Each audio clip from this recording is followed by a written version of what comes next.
عندنا الحساسات 3 مستويات، المنخفض، المتوسط، وعندنا على مستوى الرأس. طبعًا الميزة بهذه الحساسات إن كل وحدة من عندهم تطلع صوت مختلف، عشان يقدر يميز الشخص المكفوف إذا كانت الobject إنها يعني منخفضة أو متوسطة أو مرتفعة. الأوبجكت اللي في الأرض. بالضبط. الحمد لله بفضل الله ثم دعم والدي واحتواء جامعتي، حققت المركز الرابع في هاكاثون للابتكارات الصحية التي تم إقامته في جامعة الملك سعود. طبعا الاختراع كان عبارة عن عصا خاصة للمكفوفين مع حساسات التراسونيك مربوطة لاسلكيا مع نظارة خاصة للمكفوفين مع حساس التراسونيك. يهدف هذا الابتكار لمساعدة الكثير من الناس، وفيه إن 3 مستويات الأصوات يمديه يميز الشخص المكفوف بأي حاجز أمامه ليسمح بعدم الاصطدام بأي حاجز أمامه.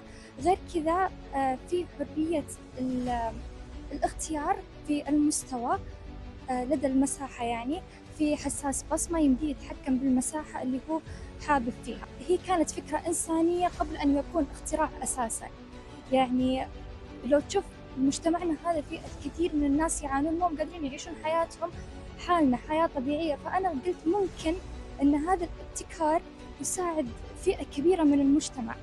يعني مثلا نشوف مثلا كبار السن، الأطفال المكفوفين ما هم قادرين يكون عندهم المسؤولية أو الثقة بالنفس التامة، فممكن في هذا الابتكار وبالمميزات الذي حطيتها فيه أنه يستطيع أن يساعد مجموعة كبيرة من المجتمع. الحمد لله في المرحلة الأولى بعد حضور اللجنة تم تأييد 9 مشاريع من ضمنها مشروع شهادة ابتكاري، واليوم الحمد لله أنجزت وحققت المركز الرابع على مستوى المملكة العربية السعودية، وهذا فخر وإنجاز إن شاء الله إني أشوف مشروعها على أرض الواقع.